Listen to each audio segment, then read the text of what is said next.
गिरः पूर्वा विमलैः शब्दवारिभिः तमश्चाज्ञानजं भिन्नन् तस्मै पाणिनये नमः।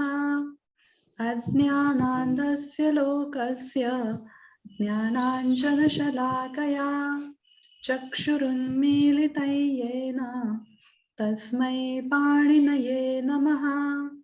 तस्मै पाणिनये नमः। तस्मै पाणिनये नमः। धन्यवाद। सुप्रभातम। सर्वेभ्यो नमो नमः। आज की कक्षा प्रारंभ करते हैं।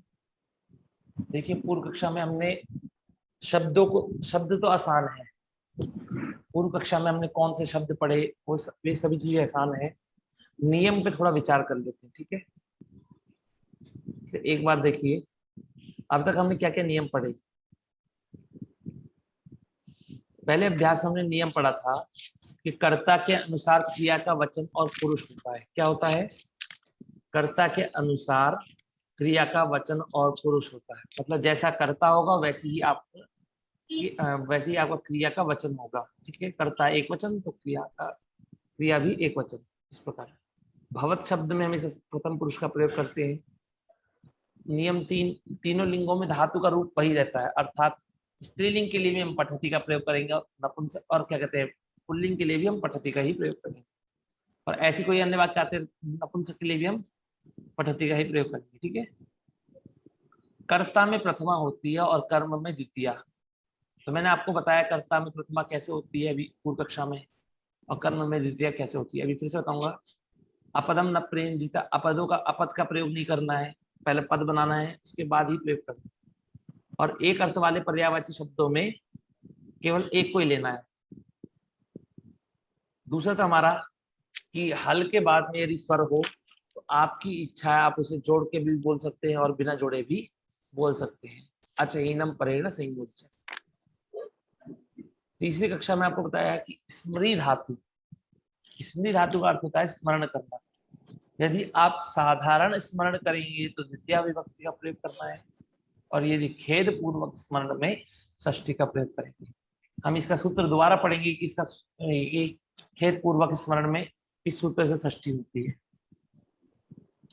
चतुर्थ अभ्यास में देखिए चा का प्रयोग हमने समझा कि चा का प्रयोग हम करते हैं। तो जो भी हमारा अंतिम शब्द होगा उस अंतिम शब्द के बाद में चा का प्रयोग करते हैं।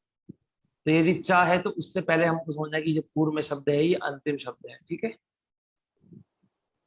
नियम 5 देखिए, इसके एक बार नियमों पर अच्छे से विचार कर लेते हैं। आप सभी ने लिख लिया होगा। तो कर्ता अर्थात व्यक्ति नाम, वस्तु नाम आदि में प्रथमा होती है। पूर्व कक्षा में चर्चा चली थी हमारी कि कर्ता किसे कहते हैं। तब क्या लिखा था मैंने, बताइए, किसी ने लिखा हो तो? उक्त कर्ता, स्वतंत्र कर्ता। स्वतंत्र कर्ता। कर्ता कौन होता है? अगर कोई पूछे कर्ता किसे कहते हैं, ठीक है, तो स्वतंत्र कर्ता। स्वतंत्र कर्ता, कर्ता जो होता है वो स्वतंत्र होता है, ठीक है। उसको जो स्वतंत्र है, जो अपनी क्रिया को करने में स्वतंत्र है, उसको कर्ता कहते हैं, ठीक है। क्रिया जनकत्वम कारकत्वम, वो अभी हाँ नहीं, वो भी जब हम कारक किसे कहते हैं, कारक अर्थात क्रिया के जो जनक हैं उनको कारक कहते हैं। मतलब क्रिया को करने में जिन जिन चीजों की सहायता होती है वो सब क्या आते हैं, कारक होते हैं, ठीक है। क्रिया के जनक या क्रिया का संबंध क्रिया अन्वयित्वम कारकत्वम, क्रिया का अन्वय जिनके साथ, संबंध जिनके साथ में होता है उनको कारक कहते हैं। जैसे देखिए अभी हमने ये समझा कर्ता में प्रथमा विभक्ति होती है। अब हमने यहाँ पर पूर्व कक्षा में हमने ये समझा था कि हमने ये तो पढ़ लिया कि कर्ता में प्रथमा विभक्ति होती है। मैंने आपको ये बताया था कि उक्त कर्ता में प्रथमा होती है। किसमें होती है? उक्त कर्ता में। उक्त कर्ता में। उक्त अनुक्त की चर्चा भी चली थी, मैंने आप सभी को लिखवाया था जी। उक्त मतलब क्या होता है? हमारी क्रिया के द्वारा हमको पता लगेगा कि ये उक्त है कि ये अनुक्त है। यदि उसमें शप लगा है तो मतलब कर्ता उक्त है, और यदि यक लगा है तो कर्म उक्त होगा अथवा भाव उक्त होगा, ठीक है। तो कर्ता जैसे कोई भी आपका उक्त होगा, यदि कर्ता उक्त होगा तो कर्ता में प्रथमा होगी, और यदि कर्म उक्त होगा तो कर्म में प्रथमा होगी। उक्त में हमेशा क्या होती है? प्रथमा होती है। समझ में, इतना समझ में आपको?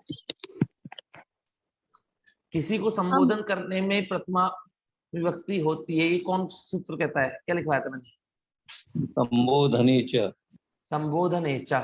ठीक है। इसके बाद कर्तुरीप्सिततमं कर्म, कर्ता जिसको वस्तु, व्यक्ति या क्रिया को बहुत चाहता है उसे कर्म कहते हैं। तो कर्ता मतलब आप हैं, आप किसी क्रिया को करेंगे, आप सभी लोग, तो जब उस क्रिया के द्वारा किसी ना किसी चीज को चाहेंगे कि नहीं चाहेंगे? किसी न किसी क्रिया, उस क्रिया आप जो क्रिया करते हैं उसके द्वारा आप किसी न किसी चीज को चाहते हैं।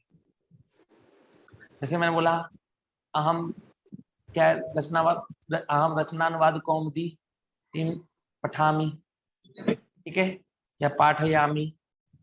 तो अब देखिए कि मैं पढ़ता हूं तो मुझे किस चीज की इच्छा है? रचनानुवाद कौमुदी की। या अहम पाठम पठामी, तो मैं पाठ पढ़ता हूं तो मुझे अपनी क्रिया क्या है? मेरी क्रिया क्या है? पढ़ने की क्रिया है। क्या क्रिया महोदय? पढ़ने की। उस पढ़ने की क्रिया के द्वारा मुझको क्या चाहिए? पाठ। मैं क्या पढ़ना चाहता हूँ? पाठ को पढ़ना चाहता हूँ। तो मेरी क्रिया के द्वारा मुझे पाठ चाहिए, इसलिए मुझे मेरा पाठ क्या है? कर्म है। और जब कर तो कर्म संज्ञा करने वाला सूत्र है कर्तुरीप से तमम कर्म, अर्थात कर्म किसे कहते हैं ये बताता है हमें कर्तुरीप से तमम कर्म। और कर्म में विभक्ति कौन सी होती है? तो कहता है कर्मणि द्वितीया। क्या कहा इसने? कर्मणि द्वितीय। कर्मणि द्वितीया। पर इसमें आपको कर्मणि द्वितीया का, कर्म में द्वितीया होती है ऐसा नहीं लिखना है, आपको लिखिए अनुक्त कर्म में द्वितीया होती है। किसमें होती है? अनुक्त कर्म में। क्योंकि अगर आप बोलेंगे कर्म में द्वितीया होती है तो कर्म में प्रथमा कैसे हो जाएगी फिर? अगर आप कहेंगे कर्म में प्रथमा द्वितीया होती है तो कर्म में प्रथमा तो हो ही नहीं सकती। अगर आप ये उक्त कर्म में ना, अनुक्त कर्म। अनुक्त कर्म में द्वितीया होती है। अनुक्त कर्म में द्वितीया होती है, और उक्त में यदि उक्त होगा तो उसमें प्रथमा तो हो ही जाएगी। जो भी आपका उक्त होगा उसमें हमेशा प्रथमा होती है। और अनुक्त का हमने विचार किया था कि अनुक्त में कर्ता और करण में तृतीया। बोलिए, अनुक्त कर्ता और करण में तृतीया। अनुक्त कर्ता और कर्म में, करण में कर्ण में द्वितीया, तृतीया। तृतीया तृतीया। अनुक्त, देखिए मैं एक में लिख देता हूँ।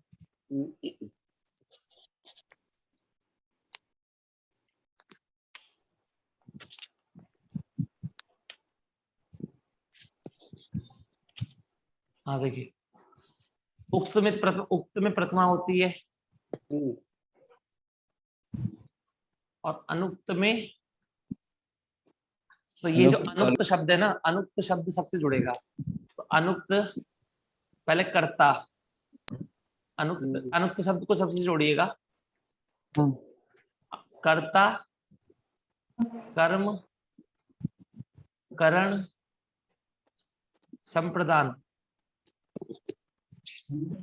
अपादान और लोकेशन, अधिकरण। अधिकरण, लोकेशन। कर्ता और करण में तृतीया होती है। किस क्या होती है? तृतीया। अनुक्त कर्ता, कर्म और करण में तृतीया होती नहीं, अनुक्त कर्ता और करण में, केवल कर्म में नहीं। अनुक्त, अच्छा, आपने वो तीनों होती है तो मुझे ऐसा लगा कि कर्ता और करण में ना। हाँ, अनुक्त कर्ता और करण में तृतीया। सूत्र है कर्त्री करणयोः तृतीया। करणयोः तृतीया। ठीक है, करणयोः तृतीया। तो देखिए, कर्तृ करणयोः मतलब दो बोला गया ना महोदय, है ना? तो कर्ता और करण में तृतीया होती है। पर अब आप लोग व्याकरण पढ़ रहे हैं सभी लोग, तो आपको बोलना है अनुक्त कर्ता और करण में तृतीया होती है। ठीक है ना? क्योंकि असली अर्थ तो यही है। मनीष जी, यहाँ अनुक्त कर्ता वैसे अनुक्त करण लिखना है क्या? मतलब अनुक्त हाँ, कर्ता भी और अनुक्त करण भी। हाँ, अनुक्त का कोई अनुक्त एक बार फिर से बता दीजिएगा प्लीज। नहीं, मैं बताऊंगा आपको, पिछली कक्षा में मैंने आपको बताया था, दोबारा समझाऊंगा, अंतिम में दोबारा समझाऊंगा। ठीक है? अनुक्त कर्ता, अनुक्त संबंध इन सभी के साथ में जाएगा। अनुक्त कर्ता, अनुक्त कर्म, अनुक्त करण, अनुक्त संप्रदान, अनुक्त अपादान, अनुक्त अधिकरण। कोई ये देखिए, कोई मेरे को देख के अगर कोई मेरी कक्षा में आकर पढ़ा लिखा व्यक्ति भी आकर बोलेगा कि ये पढ़ाने की क्या जरूरत है, अनुक्त का मीनिंग क्या होता है? जिसको ना बोला गया हो। अच्छा, और अनुक्त कर्म में द्वितीया होती है। कौन सी होती है? सूत्र क्या है अनुक्त कर्म में द्वितीया करने वाला? ये जो कर्मणि द्वितीया, कर्मणि द्वितीया। द्वितीया, कर्मणि द्वितीया, ये जो सूत्र हम पढ़ रहे हैं, ठीक है। इसके बाद मैंने ये भी लिखवाया था आपको कि करण, करण हो गया संप्रदान, संप्रदान चतुर्थी। हाँ ये सारी लिखवा चुका हूं मैं पिछली कक्षा में। हाँ जी, संप्रदान चतुर्थी, अपादान पंचमी, सप्तमी अधिकरणे। हाँ सप्तमी अधिकरण। तो सबका संबंध क्या है? इन सभी का संबंध ये इन सब में ये अनुक्त जुड़ता है। तो अभी देखिए मैं आपको समझाता हूं। जैसे मैंने बोला, आप सभी लोग को ध्यान से देखिएगा।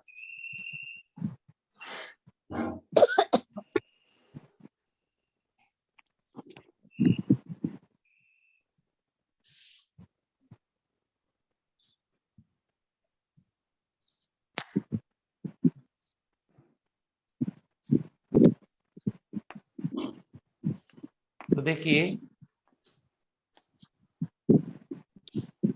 राम घर से, मतलब राम घर से, जैसे सीधा संस्कृत में लिखता हूं, ठीक है ना। राम गृह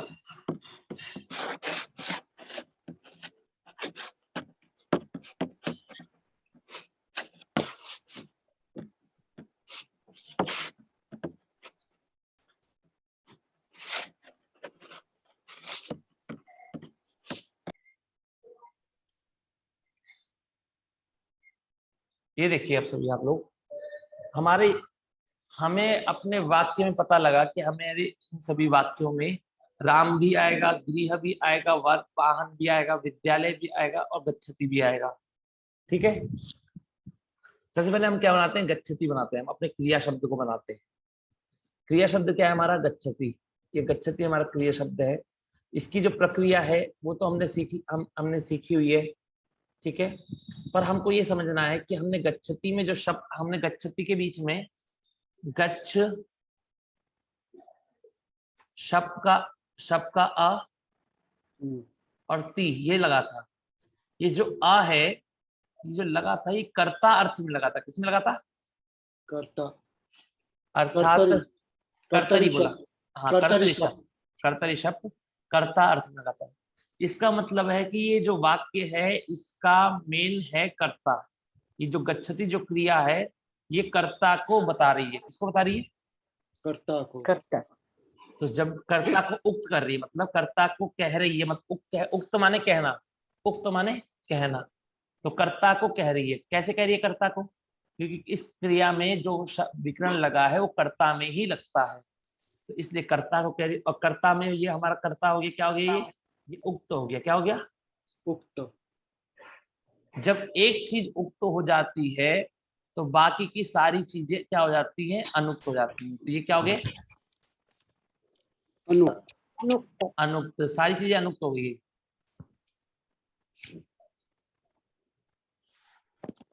फिर हमने पूछा कि अपना अपना रोल बताओ, तो इसने कहा कि मैं कर्म हूं। बोले कैसे कर्म हो? कह रहे कि राम जो क्रिया कर रहा है उसके द्वारा वो विद्यालय को पहुंचना चाहता है। क्या पहुंचना चाहता है? विद्यालय। तो विद्यालय कर्म है कि विद्यालय को पहुंच जाए, ठीक है। वाहन ने बोला कि मैं करण हूं। क्या हूं मैं? करण, इंस्ट्रूमेंट। हाँ, तो मतलब मेरी सहायता से वो विद्यालय जल्दी पहुंच जाएगा, तो उसने बोला करण। गृह बोला कि घर ने बोला कि मैं अपादान हूं, घर से, क्योंकि घर से निकलेगा तभी तो वाहन पे चढ़ के जल्दी पहुंचेगा। तो जब घर से, इसलिए घर क्या है, अपादान। तो अब हमें ये तो पता लग गया। अब हमने ये पढ़ा था कि उक्त कर्ता, उक्त जो भी उक्त होता है उक्त में प्रथमा होती है। अब ये तीनों तो आपके अनुक्त हैं, हाँ। इनमें प्रथमा तो नहीं होगी। तो प्रथमा किसमें होगी? केवल उक्त राम में ही होगी। तो इनमें ये सब अनुक्त, तो इनमें क्या विभक्ति होगी? तो मैंने जैसे आपको बताया था, क्या बताया? उक्त अपादान में पंचमी, सॉरी अनुक्त अपादान में पंचमी, पंचमी होकर के गृह शब्द से पंचमी विभक्ति का प्रयोग किया तो गृहात होता है। अनुक्त करण में तृतीया होती है तो वाहनेन। और कर्म क्या है? अनुक्त कर्म है हमारा विद्यार्थी, तो विद्यालयम। ठीक है महोदय? महोदय गृहात होगा, गृहतः। गृहात, घर से।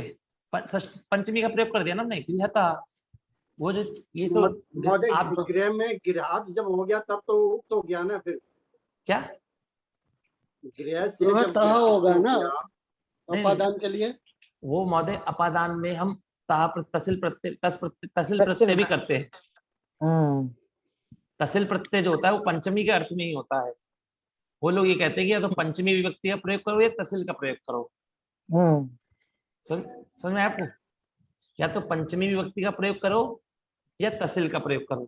तो तहसील जो होता है ना, तहसील, जैसे मान लीजिए गृह शब्द है, तो वो कहते हैं गृह शब्द में या तो पंचमी का प्रयोग करो। पंचमी का प्रयोग करेंगे क्या बनेगा? गृहात। गृहात। आपने राम के रूप देखे हैं आपने? हाँ जी, रामात। चलिए फल के रूप देखे हमने, गृह फल के रूप। महोदय गृह से गिरात जब हो गया तब भी वो अनुक्त ही रहेगा क्या? वो अनुक्त तो रहेगा ही महोदय, वो थोड़ी ना विभक्ति लगने वाला उक्त हो जाएगा। तो मतलब जो कर्ता के अलावा सारे के सारे जो अनुक्त ही रहेंगे और परमानेंटली। हाँ जी, जिस चीज को कर, आपकी क्रिया जिसको उक्त कर रही है उसके अलावा सारे अनुक्त होंगे। ठीक है? नहीं, जैसे हमने गिरा था पहले तो अनुक्त था, जब गृहात लगा दिया उसमें पद बना दिया तब तो उक्त हो गया ना, क्योंकि हम लोग चाहते हैं कि नहीं, हमें उक्त कौन करता है? क्रिया करती है। कौन करता है? उक्त क्रिया करती है। हाँ, तो पद नहीं, तो विभक्ति थोड़ी ना करती है कि विभक्ति लगने के बाद भी फिर उक्त अनुक्त रहेगा। अनुक्त उक्त, अगर देखिए पंचमी आपने लगाई और उसके बाद वो उक्त हो गया, तो उक्त होने के बाद फिर पंचमी हट जाएगी, और जैसे पंचमी हटी फिर वो अनुक्त हो जाएगा। नहीं, पंचमी तो हटा नहीं सकते ना, क्यों घर से जा रहा है। हाँ, तो फिर दोबारा उक्त लगाने का प्रयोजन क्या है महोदय? इसलिए ये दिक्कत आती है कि उक्त अनुक्त पढ़ाने का इच्छा नहीं होती। समझिए ध्यान से कि उक्त अनुक्त है क्या। पहले वो कुछ वो नहीं है कि मतलब एक शब्द नहीं, बस एक हमें भाव समझना है कि हमारी क्रिया किसको उक्त कर रही है। ठीक है? जैसे यहाँ देखिए, क्या नाम है आपका? तो देखिए फल शब्द,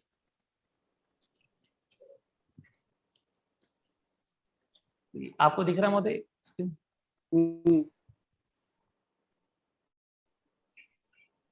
ये देखिए स्क्रीन दिख रही होगी आपको।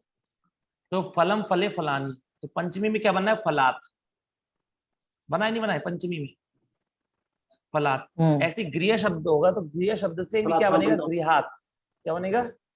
गृहात। अब हम लोग संस्कृत ये संभाषण में तो है ही सिखाया है गृहतः। हाँ, अब क्या होता है, अब हमको क्या होता है कि हम लोग पंचमी का प्रयोग, हम लोग इसमें गृह शब्द है तो हम लोग जब तद्धित प्रत्यय पढ़ते हैं तो कहते हैं पंचमी में आप जो गृहात बना रहे हैं आप इसमें तहसील लगा सकते हैं। क्या लगा सकते हैं? तहसील। तहसील में ल की संज्ञा हो जाती है और ई की भी संज्ञा हो जाती है, तो क्या बचता है? तस बचता है केवल। तस क्या हो जाएगा? विसर्ग हो जाएगा। तो अब सब जगह क्या लगाएंगे? गृहतः, विद्यालयतः। ठीक है ना? पर यदि हम तद्धित प्रत्यय थोड़ी ना पढ़ रहे हैं अभी।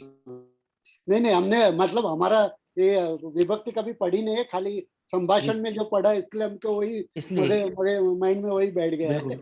इससे क्या है ना कि आपको कारक का कारक किस प्रकार हमको प्रयोग करते हैं किस बहुत अच्छे से समझ में आएगा आपको। ठीक है? ठीक है, ठीक। तो ये आपको समझ में आया सभी को? हाँ। ये यहाँ का विषय नहीं था, इसलिए फिर भी समझा दिया। अनुक्त कर्म में द्वितीया होती है। महोदय मैं कुछ अभितः- बोलना चाहता हूँ, बोलिए, इजाजत हो तो। एक सेकंड महोदय मैं पहले ही कंप्लीट करवा लेता हूँ ये पहले लेसन, इसके बाद बोलूंगी। अभितः परितः समया निकषा हा प्रति अनु, इन शब्दों के साथ में द्वितीया विभक्ति होती है। कौन सी होती है? द्वितीया। अब ये कौन कहता है जो द्वितीया हो जाए? तो लिख लीजिए एक बार आप सभी लोग कि एक वार्तिक है, ठीक है ना, किसी के सामने आप द्वितीय व्यक्ति का प्रयोग कर रहे हैं और वो यदि बोले कि नहीं द्वितीय नहीं होगी, तो देखिए दिख रही है आपको? अभितः परितः समया निकषा हा प्रतियोगेपि। तो देखिए यहाँ पर कहा कर्म में द्वितीय होती है। क्या कहा? कर्म में द्वितीय होती है और ये उसका वार्तिक है। ये उसका वार्तिक लिखवा देती। इन शब्दों में भी द्वितीय होती है, कर्म में ही नहीं, केवल इन शब्दों के योग में भी द्वितीय होती है। ठीक है, आप ऐसा करिएगा, ये सब लोग फोटो ले लीजिएगा, ठीक है ना, बाद में लिखते रहिएगा। ये जो ऊपर वाला सूत्र है ना, उप सर्वतसो कार्य, ये जो दिख रहा है आपको, उप सर्वतसो कार्य द्विगु पर्यादिषु त्रिषु, ये आज की कक्षा में आपको उपयोग होगा। ठीक है, ऊपर वाले से नोट कर सकते हैं। सर्वतसा, ठीक है, अब समझिए। अब चलिए, अब समय को एक है गति चलना अर्थ वाली धातुओं के साथ में द्वितीय होती है। क्या होती है महोदय? द्वितीय होती है। अब देखिए, ये पहले माइक ऑफ करिए। गति अर्थात गति गति माने क्या होता है? चलना ही नहीं होता, केवल जिन जिन चीजों में गति होती है, होती कि नहीं होती गति, मतलब चलने में भी गति होती है, हिलने में भी गति होती है, जाने में भी गति, बैठने में, उठने में, इन सब चीजों में गति होती है। इन सब ऐसी अर्थ वाली जो धातु होगी जिनके अंदर गति होगी, उनके साथ में द्वितीय विभक्ति का प्रयोग करते हैं। यहाँ लिखा है द्वितीय का होती है। क्या लिखा है महोदय? उस दिन आपने कहा था कि चतुर्थी भी होती है उसके हाँ, साथ। अभी समझिए, पहले बता रहा हूँ ना, अर्थ वाली धातु के साथ में द्वितीय होती है। ठीक है, इतना समझ में आया? मीनः जलम तरती એવું આવશે, તરવામાં પણ ગતિ હોય તો પછી એમાં अभी जलम तरती આવે कि जले तरती? मेरी बात को समझिए आप सभी लोग, अभी मेरे को पढ़ाने दीजिए। ठीक है, बीच में कोई ना बोले, बाद में लिख के रखे प्रश्न है तो। अभी ऐसे बाद में बीच बीच में बोलने पर मैं डिस्टर्ब हो जाऊंगा, जो विषय बोलना चाह रहा हूँ वो नहीं बोल पाऊंगा। ठीक है, ये गति अर्थ वाली धातुओं के साथ में द्वितीय होती है। अब देखिए, मैंने आपको बताया था चतुर्थी भी होती है। कौन सी विभक्ति होती है?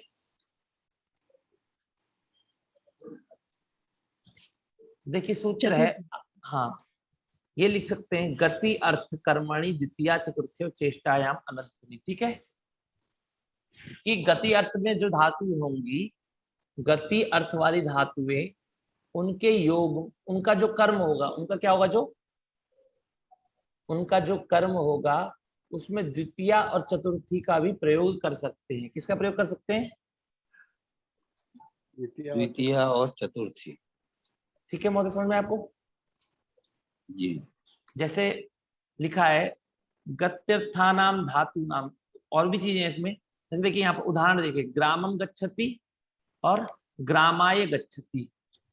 यदि आप लोग व्याकरण पढ़ रहे हैं और किसी व्यक्ति के सामने जाकर आप बोल दें ग्रामाय गच्छति, और वो कहेगा गलत है, ग्रामाय गच्छति नहीं हो सकता, किशोर जी है, पवन जी, ग्रामाय गच्छति नहीं होता, तो आप कहिएगा कि मैंने गच्छति जो प्रयोग किया है, गच्छ, ये चलने अर्थ में धातु है। किस अर्थ में? चलने अर्थ में। और चलना मतलब गति, और गति अर्थ की धातुओं के साथ में द्वितीय, कर्म में द्वितीय और चतुर्थी दोनों होती है। ठीक है, कर्म में बोला है, मतलब इसलिए देखिए लिखा है कर्मणि, कि गत्यर्थक धातुओं का जो कर्म होगा उसमें द्वितीय और चतुर्थी होगी। ठीक है, चेष्टायाम मतलब क्या है, कि जो आपकी जो जाने की जो प्रक्रिया हो वो कैसी होनी चाहिए? चेष्टा पूर्वक होनी चाहिए। कैसे होनी चाहिए? चेष्टा पूर्वक। चेष्टा मतलब उसमें मेहनत लगनी चाहिए, आपकी शरीर काम करना चाहिए, चेष्टा मतलब। ठीक है जी। अनध्वन इतना समझिए, अनुध्वनि को छोड़ दीजिए, ठीक है, इतना छोड़ दीजिए, इतना ही बहुत है आपके लिए। चेष्टा मतलब कि जैसे कहता है ना कोई, कहेगा कि मनसा पाटलिपुत्रम गच्छति, देखिए लिखा है ना, क्या देखिए यहाँ लिखा है, अब कर्सर अभी दिख रहा है कर्सर। मनसा पाटलिपुत्रम गच्छति, तो मनसा मतलब मन से, मन से। अब कोई व्यक्ति मन से जाता है तो इसमें पाटलिपुत्रम और पाटलिपुत्राय नहीं होगा। क्यों नहीं होगा?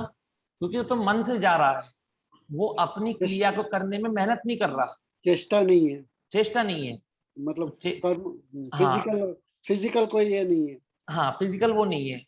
तो जब तो फिर क्या होगा? पाटलिपुत्र की जगह पाटलिपुत्रम की जगह क्या होगा? नहीं, बस क्या है कि द्वितीय और चतुर्थी दोनों नहीं होंगी, एक ही होगी, बस द्वितीय ही होगी। अच्छा, ठीक है ना? अच्छा, ठीक, इतना ही समझिएगा, ठीक है, समझ में? अब आगे चलते हैं जी। अब आज की कक्षा का विषय प्रारंभ करते हैं। देखिए छोटे छोटे शब्द हैं, ज्यादा नहीं, इतना फोकस करने की जरूरत नहीं है आप सभी को।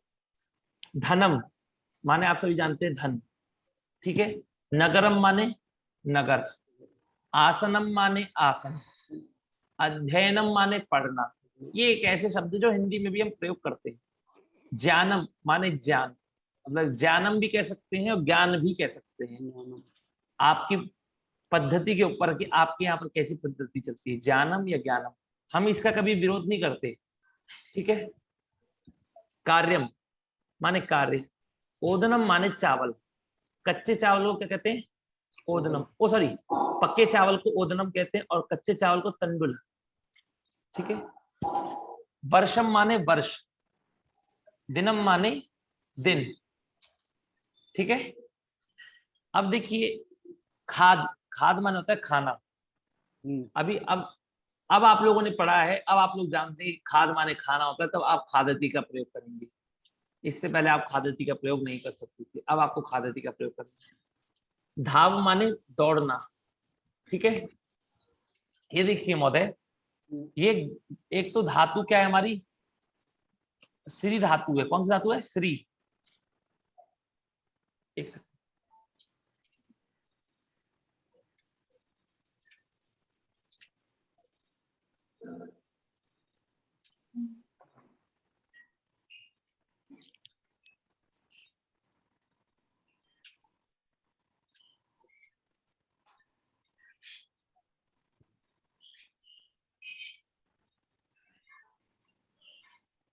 एक तो देखिए, एक तो हमारी धातु है श्री, एक मिनट, ये धातु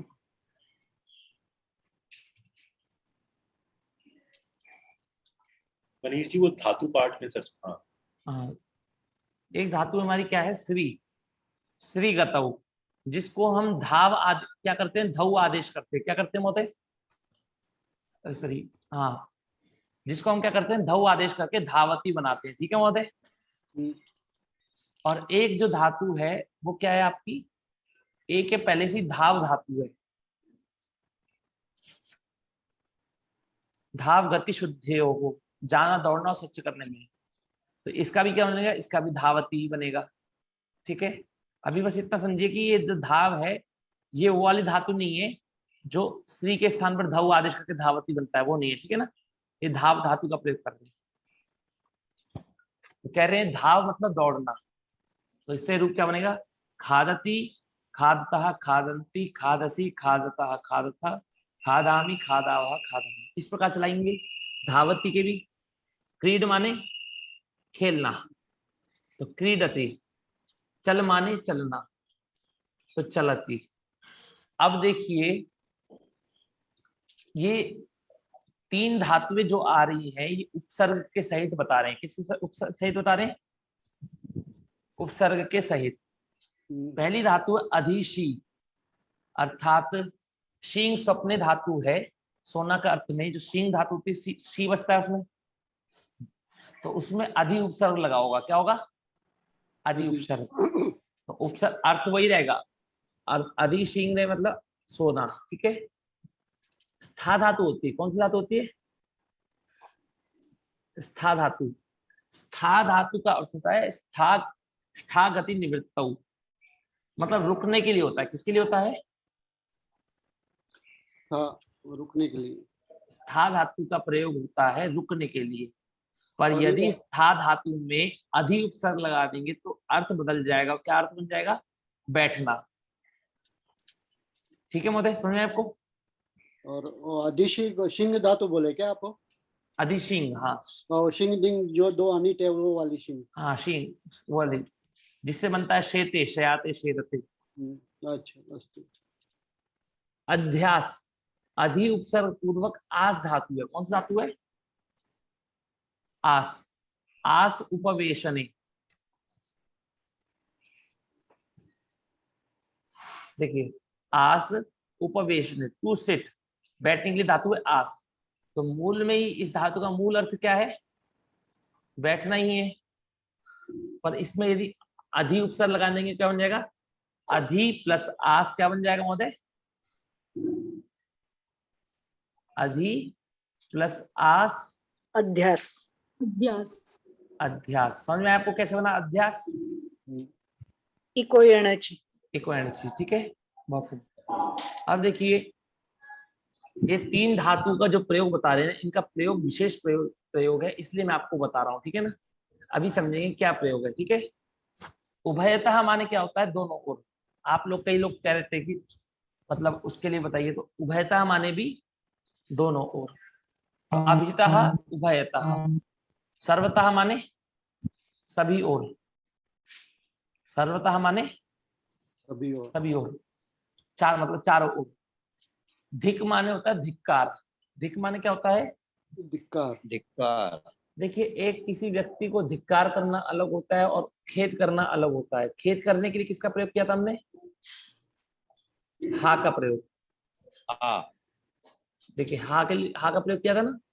हा, हा देव दत्तम, कि उसके देवदत्त के प्रति दुख है या खेद है, माता के प्रति दुख है। ठीक है? पर लेकिन धिक्कार करना एक अलग चीज है। मतलब किसी व्यक्ति को धिक्कार करना, कोई गलत व्यक्ति उसके ऊपर धिक्कार। ऊपर ही माने क्या होता है? ऊपर ही माने ऊपर, पर लिखा है ऊपर समझिएगा। ठीक है? और अधा माने नीचे। नीचे। अधि माने अंदर। अधि माने अंदर। अंतरा माने बीच में। अंतरा माने बीच में। बीच में बोल रहे हैं। इसका मतलब क्या है कि दो चीजों के बीच में। दो चीजों के बीच में। ठीक है? अंतरेण माने क्या है? बिना। जैसे हम लोग कहते हैं ना राम के बिना, तो जब हम बिना शब्द का प्रयोग करते हैं ना, वही अंतरेण। अंतरेण माने बिना। देखिए, मैं नहीं जानता कि आप लोगों में से सभी लोगों के लिए अंतरेण शब्द नया है कि पुराना है। नया है, पर नया। ठीक है? कि अंतरेण माने बिना, और बिना माने भी बिना। बिना माने भी बिना, और अंतरेण माने भी बिना। ठीक है? अब देखिए, इसके मतलब आपको सभी अर्थ शब्दों को ध्यान देकर समझना है कि कितने शब्दों को हम दिन में प्रचलित करते हैं और कितने शब्दों का मुझे ज्ञान नहीं है, तो उनका प्रयोग करना है। ठीक है ना? आप सारे को लेके मत बैठिएगा कि धनम माने धन, धनम माने धन, धनम माने धन। नहीं, जिसका आपको नहीं पता, धनम माने धन होता है ये तो आपको पता ही है। आपको अंतरेण माने बिना होता है तो ये नहीं पता, तो ये इसको याद रखिएगा। अंतरा माने, अंतरा और अंतरेण अलग अलग है। अंतरा माने बीच में और अंतरेण माने बिना। ठीक है महोदय, समझ में आपको? अब देखिए सभी लोग, धनम से लेकर के, यहाँ धनम से प्रारंभ कर करके दिन शब्द तक पर्यंत तक जो 9 शब्द हैं हमारे, ये 9 शब्द आपके गृहवत चलेंगे। किसकी तरह चलेंगे? गृहवत। गृहवत अर्थात फल की तरह। गृह की तरह मतलब फल की तरह। ठीक है? मतलब गृह भी नपुंसक लिंग शब्द है और फल भी नपुंसक लिंग शब्द है। तो गृह की तरह चलाइए या फल की तरह चलाइए। ठीक है? जैसे मैंने देखिए आपको फल के रूप भी दिखाया मैंने आपको। जैसे फल के रूप चलेंगे, गृहम गृह, फलम फले फलानी, ऐसे गृहम गृह गृहाणी, धनम धने धनानी। तो इसको आपको आना चाहिए फल के रूप। अगर फल के रूप नहीं आएंगे तो ये सब रूप नहीं चला पाएंगे आपको। ठीक है? इसलिए इनको पढ़ लीजिएगा। आपको यहाँ पर आपको सिर्फ कुछ विभक्ति से प्रयोग नहीं करना है, आपको सभी विभक्तियों से प्रयोग करना है। तो इसलिए ये रूप याद कर लीजिएगा, ज्यादा रूप नहीं है, 21 शब्द है, केवल 21 शब्द। और 21 शब्द आ गए तो आपको मान लीजिए लगभग करोड़ों शब्द आ जाएंगे। कितने शब्द आ जाएंगे? करोड़ों शब्द। अगर ये 21 आ गए तो ये गारंटी है, ठीक है। इसकी मैंने वीडियो भी अपलोड करी है, इसकी उच्चारण कैसे करना है, ठीक है ना। अब देखिए, खाद माने खाद से लेकर चल तक, खाद से लेकर चल तक ये चारों धातु के रूप किसकी तरह चलेंगे? भवतीवत चलेंगे। किसकी तरह चलेंगे? भवतीवत। भवतीवत। अब जो अधिशी धातु है, इसका जो रूप है यहाँ पर, इन्होंने यहाँ पर नहीं देना चाहिए था, क्योंकि ये भवतीवत नहीं चलता है, मतलब भवतीवत नहीं चलेगा, ये किसी चलेगा, दूसरे की तरह आत्मनेपद में चलेगा। किसकी तरह चलेगा? आत्मनेपद। तो आत्मनेपद का विषय तो होना नहीं चाहिए यहाँ पर, तो फिर क्यों पढ़ रहे हो यहाँ पर? यहाँ पर अभी किस लिए पढ़ रहे हैं ये बता रहे हैं। इसके रूप कैसे चलेंगे? आप लोग व्याकरण पढ़े हुए हैं, इसलिए ज्यादा नहीं करके अधिशेते, अधिशयाते, अधिशेरते, ठीक है। जो शेते शयाते शेरते बनता है, जो आपको बनवाया था मैंने, बस वही बनाना है, उसमें अधि उपसर्ग लगाना है। ये अधि प्लस था है, तो था को तो तिष्ठ आदेश हो जाएगा, तो अधितिष्ठति, अध्यासते, ठीक है। ये आपने, अब देखिए ये हो गया गृह शब्द के पूरे रूप स्मरण करो, और गृह के संक्षिप्त रूप लगाकर धन आदि की उच्चारण। वही मतलब गृह के याद करिए या फल के याद करिए, उसके एक को याद कर लिए तो ये सारे बनाने आ जाएंगे। मतलब धनम के 21, नगरम के 21, आसनम के 21, अध्ययनम के 21, ज्ञानम के, इन सब के नहीं और भी शब्द होते हैं, 100, 1000, 10,000, लाख, उन सब के शब्द बनाने आ जाएंगे आपको, ठीक है महोदय। एक शब्द याद, ये मान किसके साथ चलेगा जी? अधिसी किसके साथ बोलेगा? अधिसी के रूप किस तरह से चलेंगे? रूप नहीं चलते महोदय उसके,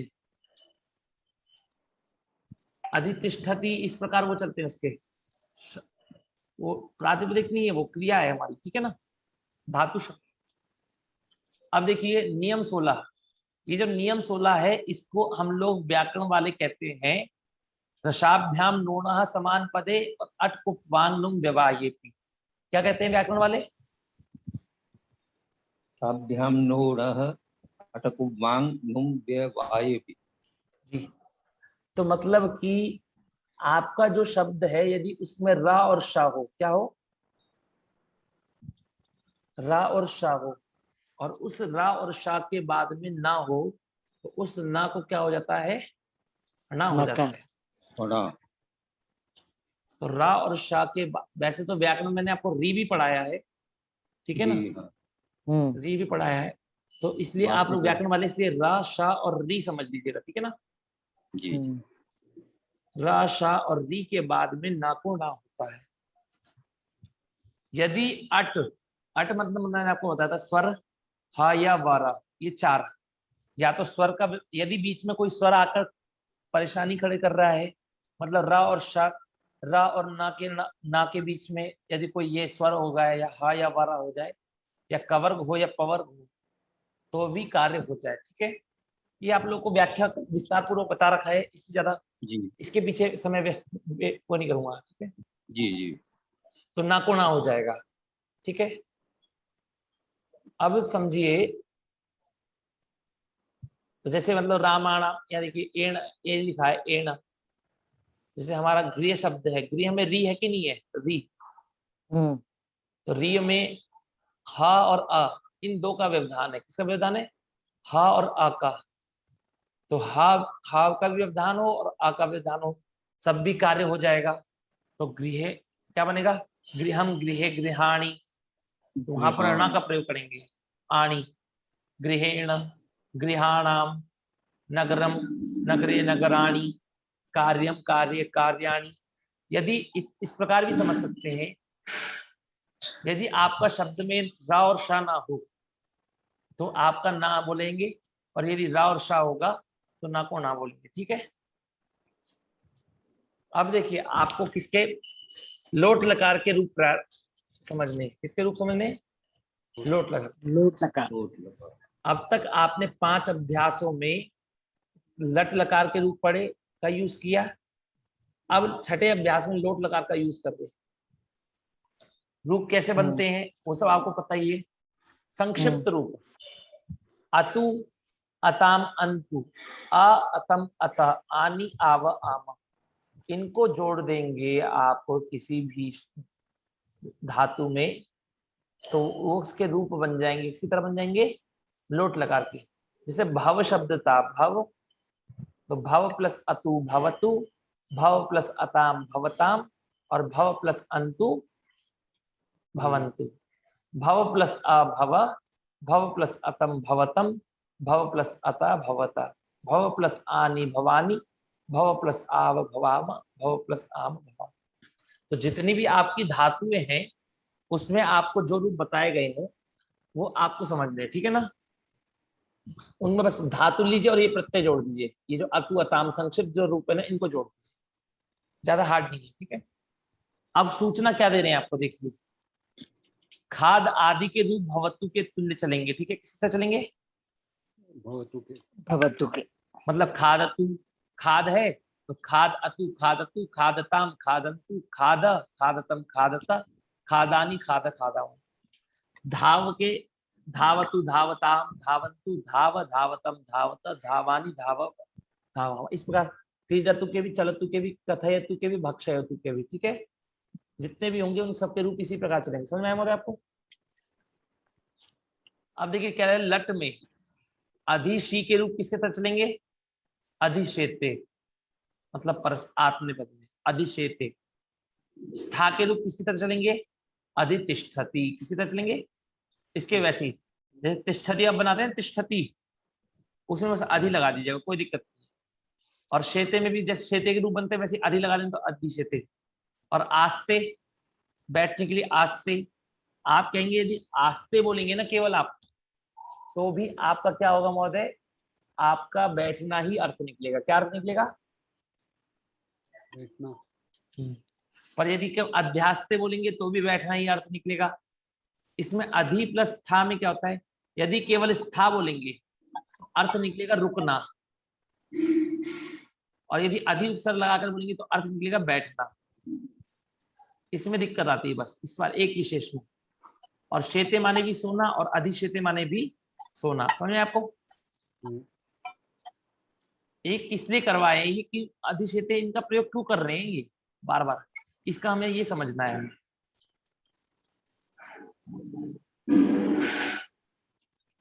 अब चलिए कारक में प्रवेश करते हैं। अब कारक कौन सा चल रहा है हमारा, द्वितीय। तो द्वितीय कारक चल रहा है, मतलब कि हमारी क्रिया जो है, क्रिया के साथ संबंध होता है, उसे कारक कहते हैं। तो हमारा कारक द्वितीय चल रहा है। अब देखिए उभयतः क्या है, उभयतः माने क्या होता है, दोनों बाजू, चारों ओर, दोनों ओर, दोनों ओर, दोनों ओर, सॉरी, ठीक है। सर्वतः माने चारों ओर, चारों ओर, करेक्ट। धिक माने धिक्कार, ठीक है महोदय। जितना मैं बोलूं उतना बोलेंगे आप लोग, मतलब मन मन में बोलिए, माइक नहीं है तो आप लोग का मजबूती होगा, ठीक है, गलत नहीं होगा। ऊपरी ऊपरी परी, ऊपरी परी मतलब क्या होता है, ऊपरी माने क्या होता है, ऊपर, ऊपरी माने होता है ऊपर।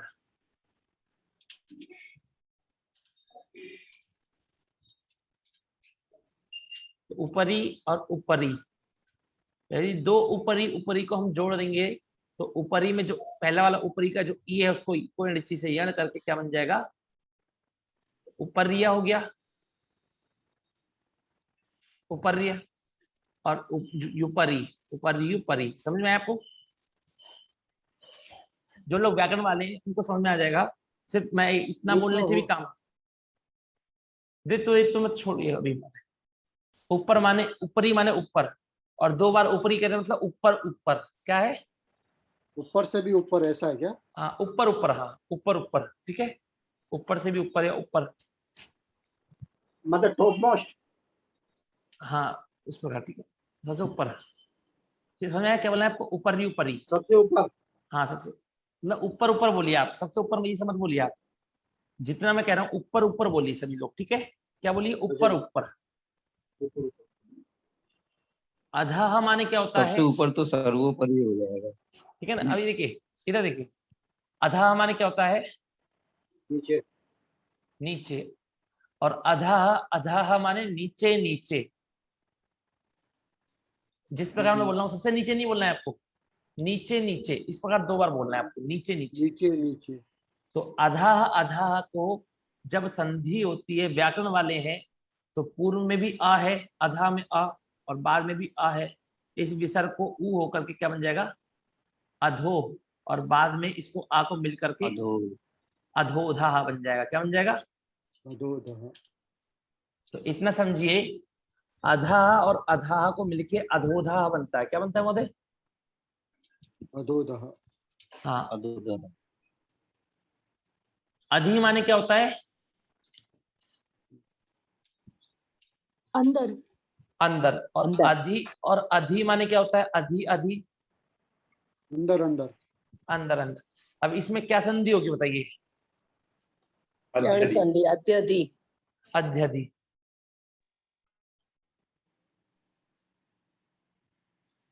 अधि वत्ता अधि। अधि, अधि मतलब अंदर अंदर, ठीक है? समझ में आया आपको? तो ये कह रहे हैं इन शब्दों के अधोधा मतलब नीचे नीचे, अध्यधि माने अंदर अंदर, इन 6 शब्दों के साथ में द्वितीया होती है। कौन सी विभक्ति होती है? द्वितीय। ये उपपद विभक्ति है। कौन सी विभक्ति है? उपपद विभक्ति। ये आप इस पद को देख करके जो जो पद को देख करके विभक्ति करते हैं उसको कहते हैं उपपद विभक्ति। कौन सी विभक्ति? उपपद विभक्ति। ठीक है, मैं बार बार बोलता रहूंगा इसलिए आपको बार बार समझना है, ठीक है ना? जो पद को देख करके करते हैं। इसका कोई वार्तिक या सूत्र है? वार्तिक का सूत्र नहीं, पदम आश्रित जायमान माना विभक्ति पद विभक्ति है। जी। मैं आपको बता देता हूँ, एक सेकंड लिखवा देता हूँ। आप लोग लिख सकते हैं, लिखना चाहे तो लिख सकते हैं, ठीक है? ये मैं इसे आप थोड़ा ऊपर नीचे कर देता हूँ ताकि हाँ ठीक है। देखिए, पदम आश्रित्य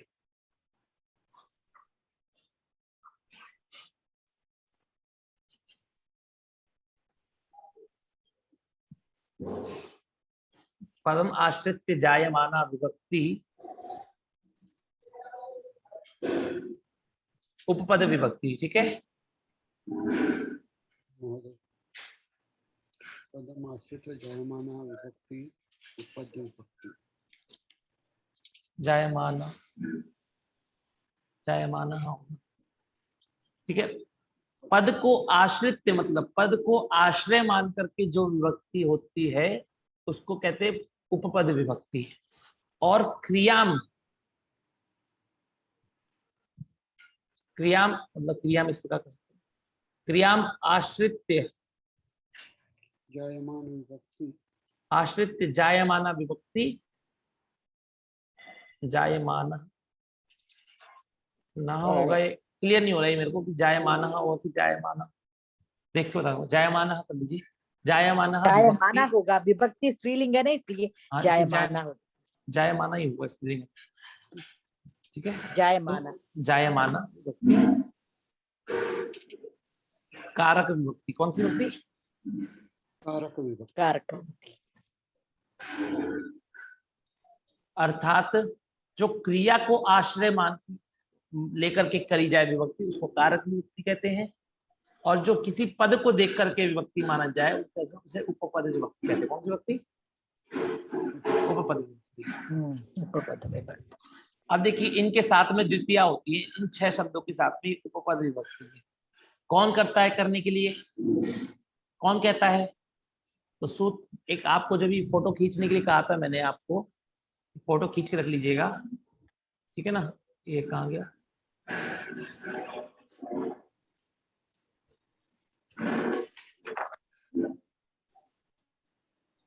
देख रहा आपको ये हाँ, उभ Chat सर्व box में तसो डाला है। कार्या द्विगुपर्यादिषु। इसको जब आप हल्का सा समझेंगे, उभ सर्व, उभ मतलब उभ और सर्व शब्द में जब आप तस लगाते हैं, तस प्रत्यय लगाते हैं, तब आपका रूप बनता है उभयतः और सर्वतः। समझ में आया? उभ सर्व तसो हो जो है ना, ये माइक ऑफ करिए वेदा जी, आपके यहाँ से थोड़ी आवाज आती है, बैक वॉइस आती है आपके यहाँ से। जब उभ और मेरा सर्व तो म्यूट में है, मेरा तो म्यूट में है। जी चलिए गुड। तो उभ और सर्व शब्द के साथ में जब तस प्रत्यय लगा होगा तो रूप बनेगा उभयतः और सर्वतः। क्या रूप बनेगा? उभयतः सर्वतः। तो उभ सर्व शब्द के मतलब उभ, इतना सीधा समझिए, उभयतः और सर्वतः के साथ में, धिक शब्द के साथ में, किसके साथ में? दिक शब्द, धिक, धिक मतलब धिक्कार, ठीक है। और क्या है? उपर्यादि, उपर्यादि त्रिषु, उपर्यादि त्रिषु मतलब क्या है? कहाँ गया वो? उपर्यादि त्रिषु जो लिखवाए थे ना, ऊपरी ऊपरी अधो अधा अध्यधि, ये तीन है उपर्यु आदि, ठीक है। इसके द्वारा इसको कहना चाह रहे हैं उपर्यादि मतलब उपर्यादि त्रिषु माने ऊपरी ऊपरी अधो अधा और क्या है अध्यधि। इन तीनों में क्या होती है? इनमें द्वितीया विभक्ति होती है। कौन सी विभक्ति होती है? द्वितीयाम लिखा है ना, द्वितीयाम, द्वितीय लिखा है ना, द्वितीया, केवल द्वितीय समझिए। फिर आम्रेडित किसे कहते हैं और अन्य भाग को नहीं समझना है हमें, ठीक है ना। केवल इतना समझना है कि इस श्लोक, ये श्लोक वार्तिक है। कौन सी वार्तिक है? श्लोक वार्तिक। श्लोक वार्तिक मतलब ऐसी वार्तिक जो श्लोक की तरह पढ़ी गई है, उसको श्लोक वार्तिक कहते हैं। तो उभयतः सर्वतः अधिक ऊपरी ऊपरी अधो अधा और अध्ययन, इनके योग में द्वितीय विभक्ति होती है। किसके द्वारा होती है? तो जो आपको दिखाया उसके द्वारा होती है। मतलब ग्रामम उभयतः, गांव के दोनों ओर, ग्रामम सर्वतः मतलब गांव के चारों ओर, धिक नास्तिकम कि नास्तिक को धिक्कार है, नास्तिक को धिक्कार है, ठीक है। अब अंतरा अंतरेण युक्ते, अंतरा माने क्या होता है? अंतरा माने क्या होता है? बीच में, बीच में। अंतरा माने बीच में, मतलब दो चीजों के बीच में अंतरा का प्रयोग करते हैं। अंतरेण माने बिना, और बिना माने बिना। इन तीनों के साथ में द्वितीय विभक्ति का प्रयोग करते हैं। किसका करते हैं? द्वितीय का। द्वितीय का। पर अंतरा मतलब क्या है? बीच में। अंतरेण और बिना का मतलब है बिना, ठीक है। जैसे कह रहे हैं गंगा यमुनाम च अंतरा प्रयागः अस्ति, कि गंगा यमुनाम च अर्थात गंगा और यमुना, अंतरा मतलब बीच में। समझ में आया मुझे? जिन दो चीजों के बीच में हो, जिन दो चीजों के बीच में करने के लिए कह रहा है, उन दोनों में क्या होगी? आपकी द्वितीय विभक्ति होगी। जिन दोनों शब्दों के बीच में कह रहा है, ठीक है।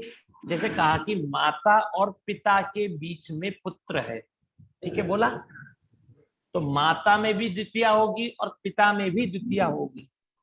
समझ में आपको? तो गंगा यमुना च अंतरा प्रयागः अस्ति, ज्ञानम अंतरेण न सुखम। क्या लिखा है? ज्ञानम अंतरेण न सुखम, कि ज्ञानम अंतरेण मतलब ज्ञान के बिना सुख नहीं है, ज्ञान के बिना सुख नहीं है। ज्ञानम अंतरेण न सुखम, अंतरेण मतलब प्रयोग में लीजिएगा, अंतरेण माने बिना, न सुखम, ठीक है। श्रमम बिना न धनम, श्रमम बिना न धनम, श्रम के बिना धन नहीं मिलेगा। इतना समझ में आया? किस कौन इनमें, इन अर्थों में कौन विभक्ति करने के लिए कह रहा है? अंतरा अंतरेण युक्ते। आगे अब देखिए, अधिशींग स्थासाम कर्म। अब जो आपने ऊपर अधिशी अधिष्ठा अध्यास जो में पढ़ रहा था बार बार, उसका जो प्रयोग आ रहा है कि अधिशींग अधिष्ठा और अध्यास धातु के साथ द्वितीय होती है। क्या होती है? द्वितीया होती है। इन तीनों के साथ में जब शींग धातु अधि उपसर्ग पूर्व में होगी, किसमें होगी?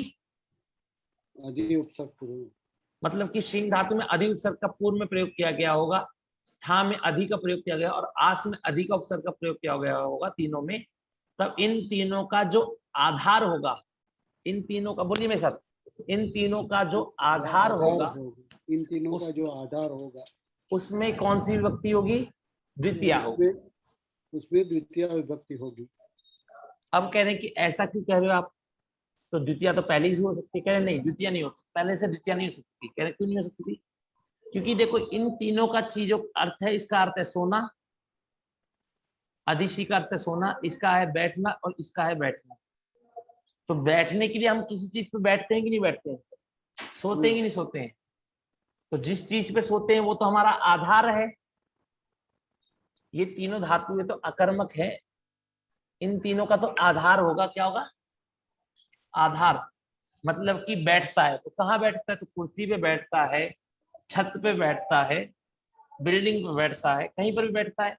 तो जहां पर ये बैठता है उसमें वो तो आधार है। और आधार में सप्तमी विभक्ति होती है। कौन सी विभक्ति होती है? सप्तमी। सप्तमी। जो आधार है उसको अधिकरण कहते हैं। आधार को क्या कहते हैं? अधिकरण। अधिकरण। अधिकरण। तो ये जो सप्तमी अधिकरण है। ठीक है, सप्त और अधिकरण में सप्तमी होती है। समझिए मेरी बात। आधारोधिकरणम सूत्र है, आधारोधिकरणम, कि आधार को अधिकरण कहते हैं। क्या कहते हैं? आधार को अधिकरण। और अधिकरण में सप्तमी होती है। क्या होती है अधिकरण में? सप्तमी। सप्तमी। तो इन तीनों धातुओं के प्रयोग में भी सप्तमी हो रही थी। तो इन्होंने कह दिया कि यदि ये तीनों धातु अधि उपसर्ग के पूर्व में होगी तो इनके आधार में द्वितीया होती है। क्या होती है? द्वितीया। द्वितीया। तो इन्होंने कह दिया अब आसनम अधिशेते, आसन पर सोता है। तो आसन पर, इसका मतलब क्या है कि आसन में सप्तमी होनी चाहिए, आसने अधिशेते। पर लेकिन क्या होगा? आसन पर सोता है। इसका मतलब क्या कह रहे हैं इन्होंने? इन तीनों धातुओं का जो आधार होगा उसकी, उसमें उसकी कर्म संज्ञा होती है। क्या संज्ञा होती है? उसके आधार की कर्म संज्ञा होती है। बोलिए, इन तीनों धातुओं के आधार की, इन तीनों धातुओं के आधार की कर्म संज्ञा होती है। कर्म संज्ञा होती है। ठीक है, अब इन तीनों के आधार की कर्म संज्ञा हो जाएगी। तो अब समझिए, तो कर्म कर्म कर्म होने पर क्या होता है? फिर द्वितीय विभक्ति होती है। कौन सी होती है? कर्मणि द्वितीया। कर्मणि द्वितीया। तो द्वितीया कर देंगे सीधे हम। ठीक है, समझ में आपको सभी को? तो आसने अधिशेते अनुचित रहेगा। गलत है, गलत है। आसने शेते आएगा। हाँ, आसने, अगर केवल ये बोलेंगे आसने शेते तो सही है। पर यदि आपने अधिशेते बोल दिया तो आपको आसनम कहना पड़ेगा। आसने कहेंगे तो गलत है। ये सब चीजें, हाँ, ये सब चीजें आपको व्याकरण के सूत्र से स्पष्ट हो जाएंगी आपको। ठीक है महोदय। अब कह रहे कालात बनोर अत्यंत संयोगे। कुछ नहीं है, ज्यादा इतना लंबा नहीं समझना इसको।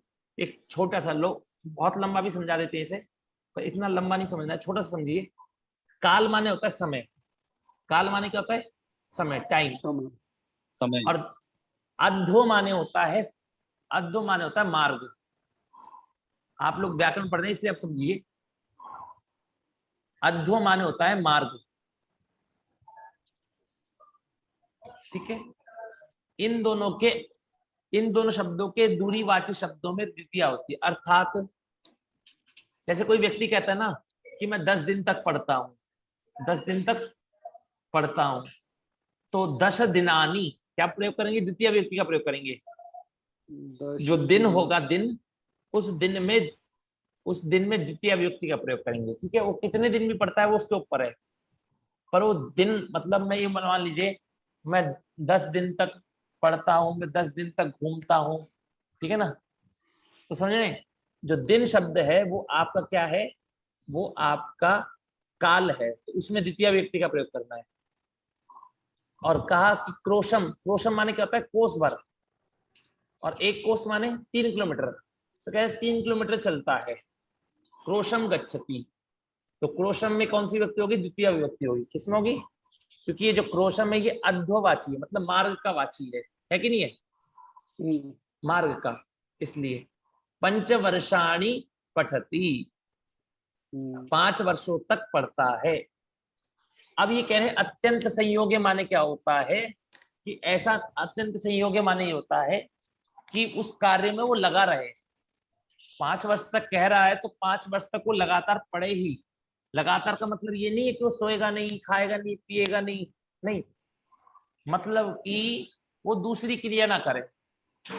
जैसे मतलब कि वो पढ़ रहा है तो वो जॉब ना करे कि 1 साल पढ़ा, फिर 5 महीने जॉब कर ली, फिर 10 महीने कहीं घूमने चला गया, मस्ती करी, फिर उसके बाद आकर के फिर 1-2 साल पढ़ाई करी और कह दिया कि मैं 5 साल से पढ़ाई कर रहा हूँ।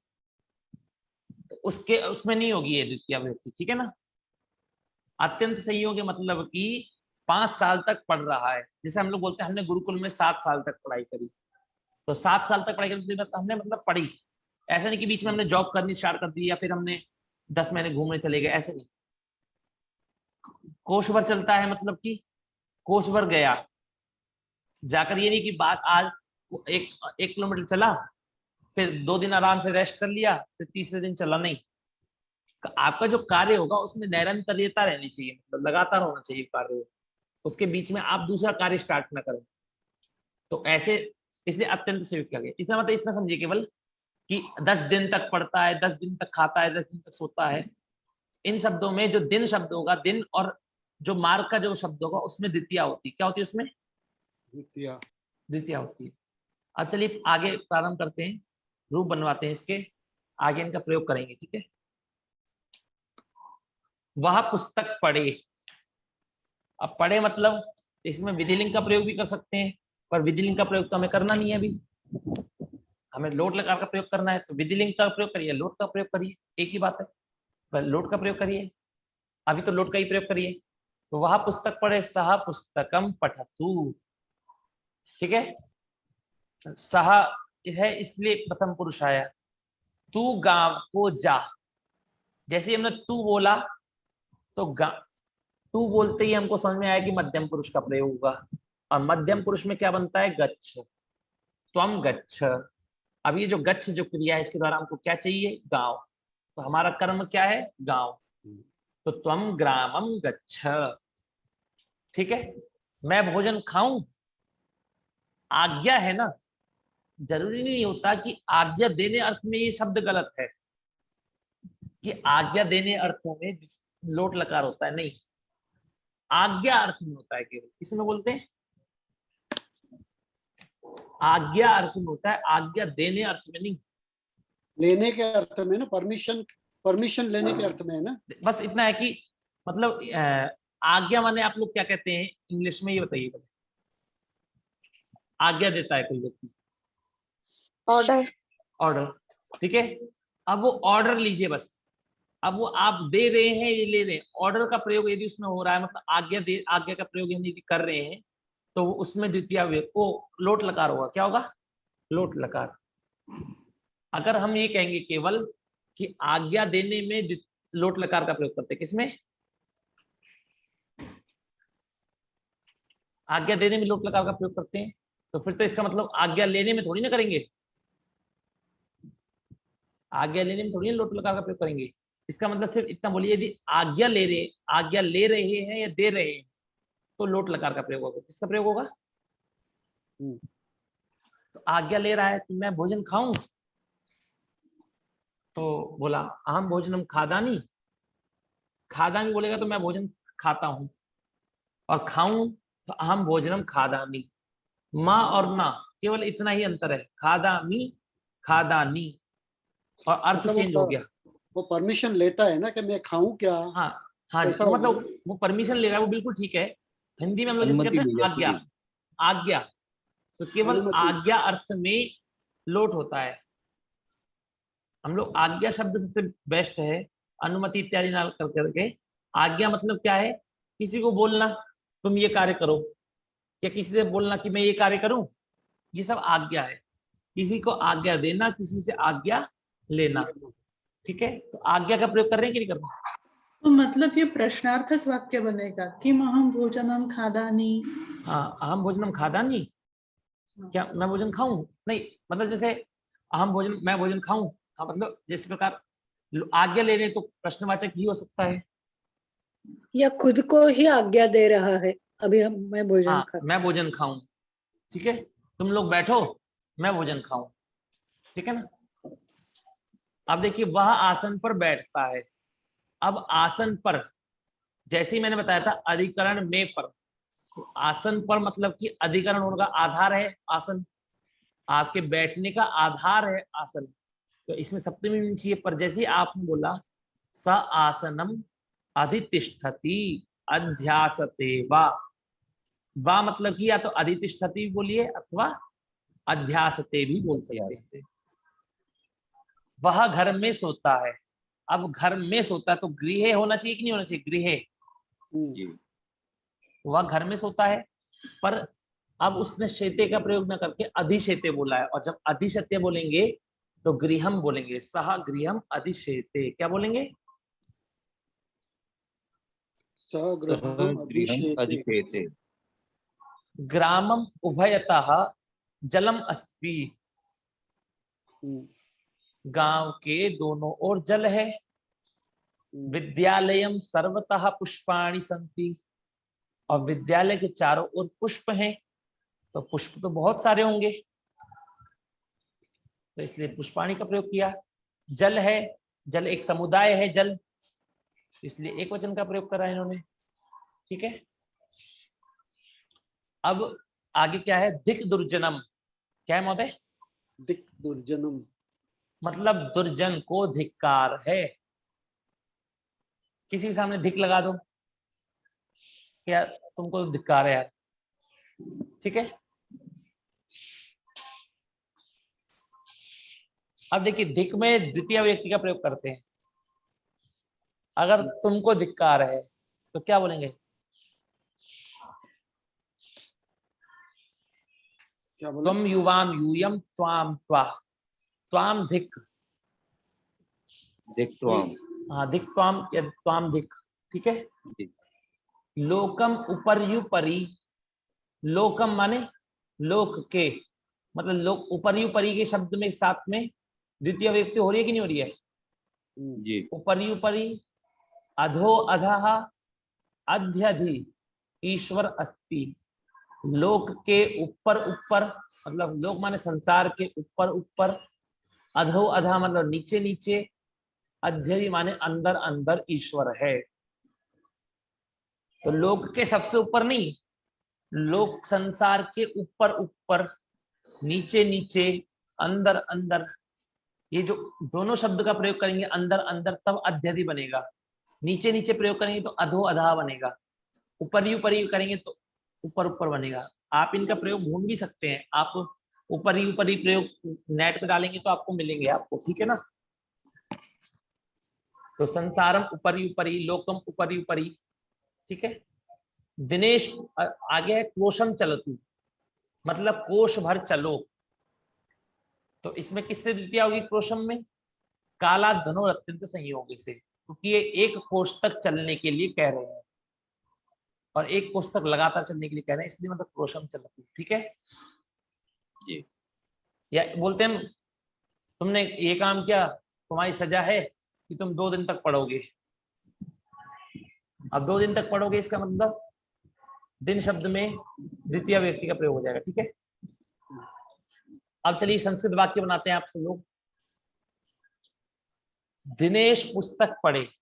अब आप सभी लोग ऐसा करिए, हाथ उठाना स्टार्ट कर दीजिए, जिसका हाथ दिखेगा मैं उसी को पूछ पाऊंगा, ठीक है ना, और लोगों के पे ध्यान नहीं रहेगा ना। हाँ, सुधा तुम्बे जी, दिनेश पुस्तक पढ़े। दिनेशः पुस्तकं पठतु। पठतु। रमेश खाना खाए। वेदांजलि जी।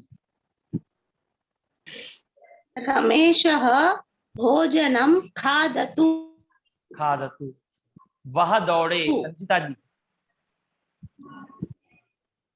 सः धाव स धावतु, धावतु नहीं धावतु। धावनी, क्योंकि वह है ना, वह हाँ, तो तृतीय मतलब प्रथम पुरुष होगा। प्रथम पुरुष। हाँ, तो सह धावतु। ठीक है। वह खेले, वेदा जी।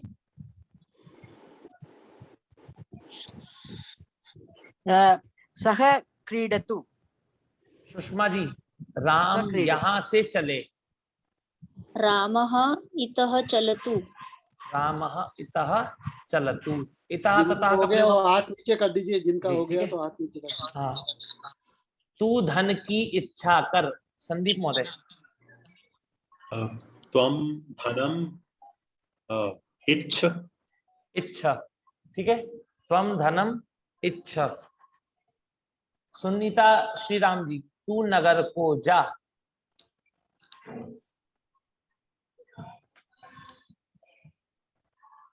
सुनीता जी। मंजू बाई जी बोलिए। त्वं नगरम गच्छतु। त्वम नगरम गच्छतु नहीं होगा, सही करके बताइए क्या होगा। गच्छति, गच्छति होगा। नहीं नहीं नहीं, नहीं, आज्ञा नहीं। दे रहा है ना वो, तू नगर को जा, ऐसी आज्ञा दे रहा है वो व्यक्ति।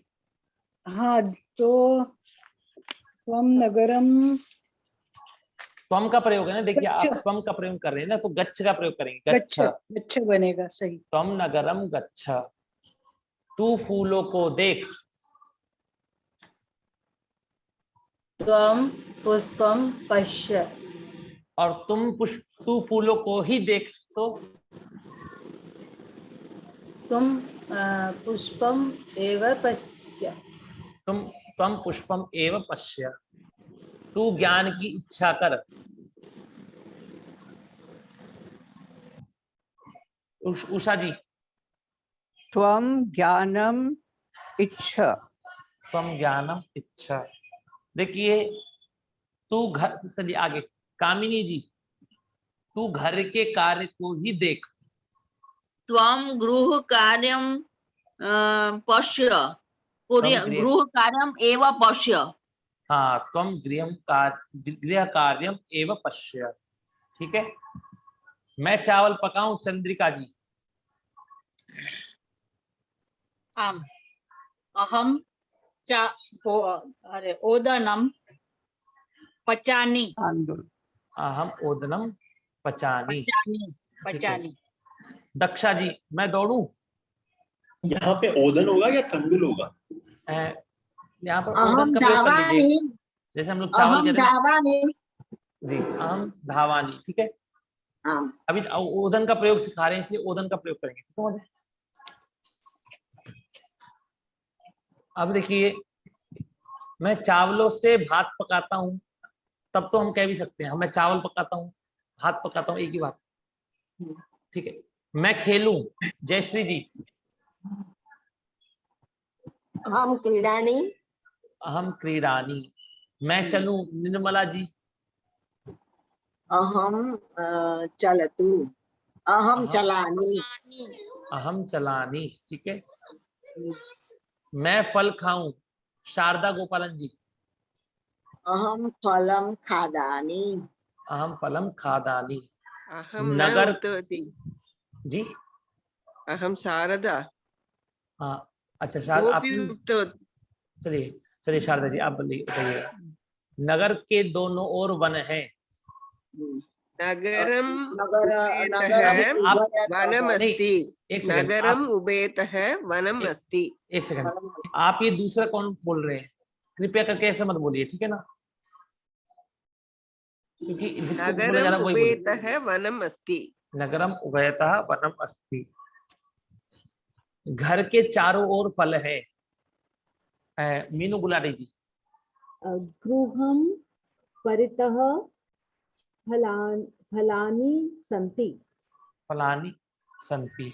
और इसका एक और प्रयोग, अगला प्रयोग क्या बना सकते हैं? दूसरा प्रयोग भी हम परितः ना करके सर्वतः। ठीक है। गृहं सर्वतः फलानि सन्ति। हाँ, अब देखिए हो गया। दुर्जन को धिक्कार, जलपाजनी जी। दुर्जनम। दिग्दुर्जनम या दुर्जनम धिक, ठीक है। संसार के ऊपर ऊपर सूर्य है। अगले कौन? तेजल शाह जी। संसारम उपरि उपरि लोकम का प्रयोग करिए, लोकम का। हाँ लोकम, हाँ क्षम्यतां, लोकम उपरि उपरि सूर्यः अस्ति। सूर्यः अस्ति, तो ऊपरी ऊपरी के साथ साथ आप संधि करके बोल सकते हैं ऊपरी ऊपरी, ठीक है, ऊपरी ऊपरी। हाँ। और ऊपरी ऊपरी बोलेंगे ये भी गलत नहीं है, केवल संधि तो नहीं हुई है, प्रयोग तो है। ऊपरी ऊपरी दोनों प्रयोग कर सकते संधि करके, ठीक है। गांव के नीचे नीचे जल है, कोई और है क्या? किशोर महोदय। गाव अधो ग्राम अधो अध फलम, ग्रामानि ग्रामम, ग्रामम अधो अध फलम अस्ति, जलम अस्ति, ठीक है। हाँ। हाँ, मानिक सांबरे जी। लोक के अंदर अंदर राम है। माइक खोल के बोलिए। चलिए आशा जी बोलिए, आशा माता जी। जी।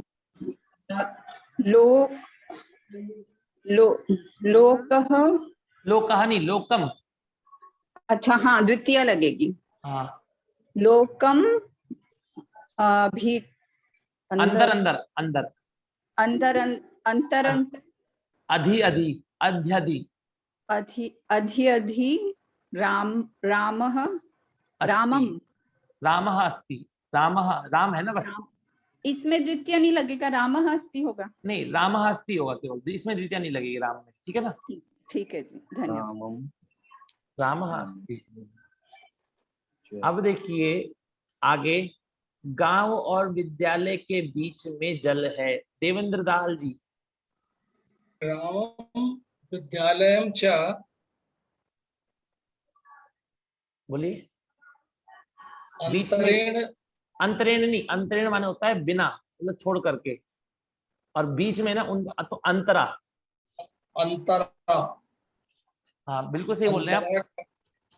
अंतरा कैसे लगेगा? अंतरा माने होता है बीच में, अंतरा, अंतरा का अर्थ है बीच में। ग्रामम विद्यालयम च अंतरा जलमस्ति, ठीक है। हाँ। धर्म के बिना सुख नहीं, कौन बोलेगा? मैं बोलूंगी, मैं बची हुई हूँ अभी। हम बादाम। बोलिए बोलिए, जो जिन्होंने पहले बोला, लेडीज ने। जी मैं माणिक साम। हाँ जी बोलिए माणिक। धर्म के बिना धर्मम सुख नहीं है। धर्मम बिना न सुखम। हाँ, न सुखम या सुखम ना, ठीक है। अब पवन जी बोलिए, इसका दूसरा क्या प्रयोग कर सकते हैं? धर्मम अंतरेण सुखम न, सुखम ना, धर्मम अंतरेण सुखम। रमेश आसन पर बैठता है, इसका प्रयोग कौन करेंगे? संदीप मौर्य करिए। शुभदा जी बोलिए, शुभदा जी। रमेशः आसनम अधितिष्ठति। हाँ, आसनम अधितिष्ठति, ठीक है। और इसका एक और प्रयोग क्या बन सकता है? मंजू बाई जी बताइए, इसका एक और प्रयोग अधितिष्ठति के अलावा।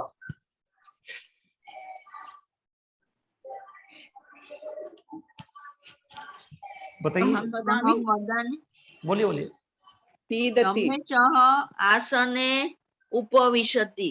नहीं नहीं नहीं नहीं, उपविशति तो पढ़ाया ही नहीं आपको। सीधति, आपको सीधति, अभी आपको सीधति कुछ नहीं बोलना है। अध्यास्ते, रमेशः आसनम अध्यास्ते, ठीक है। आसन पर बैठिए, रमेश जी आसन पर बैठिए। तो ये भी कह सकते हैं आप कि आसनम अधितिष्ठतु। समझ में आ रहा है आपको? आसन पर बैठे। अब देखिए, पुत्र घर में सोता है। वेदांजलि जी। पुत्रम गृहम अधिशेते। पुत्रम गृहम अधिशेते, ठीक है। सॉरी, पुत्र, हाँ बिल्कुल, पुत्र, पुत्र घर में सोता है, तो पुत्र तो करता है ना जी, और कर्ता में प्रथमा। अच्छा ये बताइए कामिनी जी, मैंने जैसा बताया, एक एक चीज आपने सुनी होगी तो, कि यदि हम गृहम शब्द का अब हम अधिशेते का प्रयोग न करके केवल शेते का प्रयोग करेंगे तो क्या बनेगा? तो गृहे शेते आवश्य, गृहे शेते, पुत्रः गृहे शेते। ठीक है। अब देखिए, कृष्ण 10 वर्ष तक अध्ययन करता है।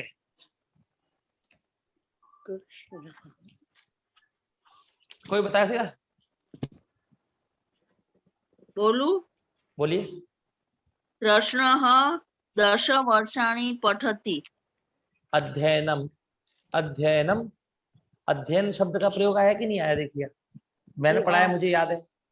अध्ययन का आया। ये अध्ययन माने पढ़ना। अध्ययते नहीं, अध्ययन माने पढ़ना। अध्ययनम करोति, अध्ययनम करोति। ठीक है। महेश 5 दिन तक लिखता है। सुधा तुम्बे जी। महेशः 5 दिनानि लिखति। 5 दिनानि लिखति। ऐसा नहीं कि आप कुछ नहीं कर सकते, आप ऐसे बतेरे शब्द, बहुत सारे शब्द बना लीजिए, बहुत सारे शब्द बना सकते हैं आप। जैसे महेश 5 दिन तक पढ़ता है, महेश 5 दिन तक खाता है। इसका मतलब क्या है? जो हर समय नहीं, कि 5 दिन तक वो केवल खाने का ही काम कर रहा है, इसके अलावा और कोई काम नहीं कर रहा है। ठीक है। देवदत्त कोष भर चलता है। तो किशोर मादे क्या होगा इसका? देवदत्तः कोशम चलति। कोशम चलति, देवदत्त कोष भर चलता है। ठीक है। अहम अद्य क्रोशम चलामी। मैं आज चल तो नहीं आएगा सर? नहीं, आज्ञा नहीं दे रहा ना, आज्ञा नहीं दे रहा। अच्छा, आज्ञा मतलब गच्छति नहीं आएगा, गच्छति नहीं आएगा। चलती प्रयोग कर सकते हैं ना, गच्छति प्रयोग करें, कोई दिक्कत नहीं। अच्छा, लेकिन अभी ये पाठ चल रहा है इसलिए हम लोग चलती कर रहे हैं, लेकिन इसे एग्जाम में पूछते हैं तो गच्छति ठीक है ना? हाँ, गच्छति भी ठीक है, उसका कोई प्रयोग नहीं है। अगर देखिए एग्जाम में भी आप चलती का प्रयोग कर रहे हैं या गच्छति का प्रयोग कर रहे हैं तो गलत नहीं है। समझ में आपको? आप गृहतः का प्रयोग कर रहे हैं या गृहात का प्रयोग कर रहे हैं, वो भी गलत नहीं है। हाँ महोदय। क्योंकि किस अर्थ में हो रहा है कार्य, वो मेन होता है। धातु किस अर्थ में है, प्रत्यय किस अर्थ में, तसिल प्रत्यय भी पंचमी कहते हैं, पंचम्यास तसिल। सूत्र क्या है? पंचम्यास तसिल, की पंचमी के अर्थ में तसिल प्रत्यय होता है। मनीष महोदय जी, समय हो गया है अपना। जी तो ये देखिए हमारा ये हो गया आज का रूप। ठीक है। देवदत्त कोष भर चलता है। तो हम पुष्पाणि पश्यतु, तुम पुष्पों को देखो। इसमें गलती क्या हुई? पश्यतु का प्रयोग किया, तुम के साथ में पश्य का प्रयोग होगा, नगरस्य नहीं होगा। नगरम उभयतः। हम लोग वैसे देखें तो नगरस्य, नगर के दोनों ओर, तो नगरस्य लगेगा हमें कि नगर के बोले तो, पर नगरम उभयतः। लोकस्य, लोक के ऊपर, तो लोकम ऊपरी।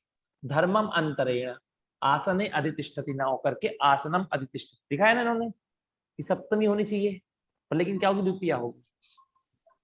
और ये इत्यादि आप सब वाक्य बना के आइएगा। ठीक है। तो आज का आपका समय हो गया। किसी का और कोई प्रश्न हो तो पूछ सकते हैं। महोदय एक प्रश्न है, हाथ ऊपर करके प्रश्न पूछिए तो अच्छा रहेगा। अच्छा, जलपा जी बोलिए, आप जलपा जी बोलिए। हाँ, ये जो अधिशेते जो अधि उपसर्ग है वो इटसेल्फ इंडिकेट की ये सप्तमी विभक्ति है, ऐसा है ना उसका मीनिंग? नहीं समझा नहीं। मतलब जो भी धातु के आगे अधि उपसर्ग लगता है, अधिष्ठा, अधि, आस, तो अधि है, इसके लिए वो सप्तमी का उसमें संदर्भ आ गया, ऐसा होता है? नहीं, ऐसा नहीं होता। हम जब भी हमारी कोई क्रिया होती है, यदि क्रिया का कोई आधार हो, तो सप्तमी होती है। मतलब कि आधार माने कि जैसे मतलब हमने कहा मेरा फोन कहाँ है, मैंने फोन कहाँ पर रखा, तो फोन को यदि आप कहीं पर रखेंगे तो कोई आधार होगा कि नहीं होगा फोन को रखने के लिए? आधार माने वो हवा में तो उड़ेगा नहीं, तो उसका कोई ना कोई तो आधार तो होगा ना उसका रखने की जगह। वो कोई सोता है तो कहीं आसमान में तो सोएगा नहीं, किसी न किसी चीज के ऊपर तो सोएगा। किसी को आप स्थान दोगे तो ये सब चीज को आधार कहते हैं। मतलब आधार मतलब धार मतलब धारण करना। हाँ, जो धार मतलब धारण, द्रि धातु द्रि धारण है, धार बनेगा, धारण बनेगा धारण, और उससे आधार मतलब जो आधार, जो मतलब अपने जिसके ऊपर हम रखते हैं, ठीक है, आधार। तो आधार में सप्तमी होती है, अधि के साथ में नहीं सप्तमी होती है। और ऐसा भी नहीं है कि अधि के लगने पर द्वितीया हो जाएगी, नहीं। अधि उपसर्ग का प्रयोग करके केवल 3 धातुओं के लिए कह रहे हैं। किसके लिए कह रहे हैं? केवल 3 धातु के लिए। अधिशेते, अधितिष्ठति और अधिष्ठा, सॉरी अधिशेते, अधितिष्ठति और अध्यासते, इन 3 के लिए कह रहे हैं केवल, ठीक है ना? हाँ जी बोलिए महोदय। ये अधिशेते के साथ कर्म में द्वितीया का प्रयोग जो है, ये कारक विभक्ति है या उपपद विभक्ति है? ये महोदय कारक विभक्ति है, क्योंकि उसने क्या, अधिशीं स्थासाम कर्म, उसने कर्म किया है, और कर्म तो कारक होता है कि नहीं होता है? जी, धन्यवाद।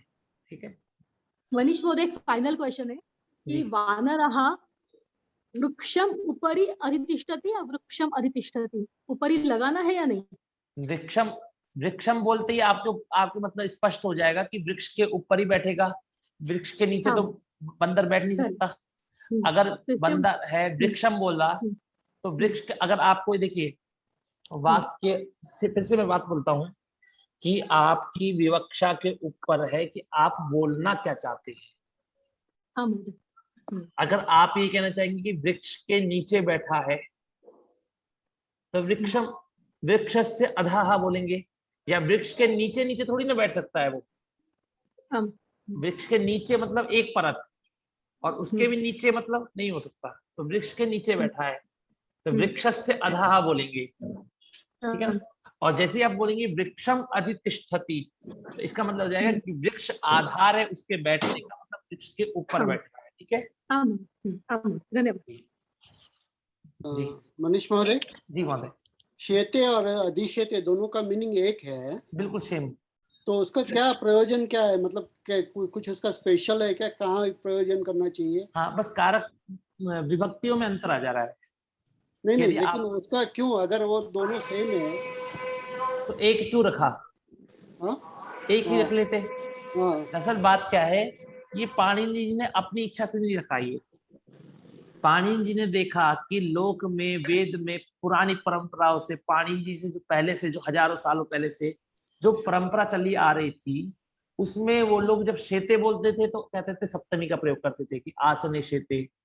तो ऐसा अधिशेते तो ज्यादा सोता है, ऐसा नहीं है ना? नहीं, ऐसा कुछ नहीं है।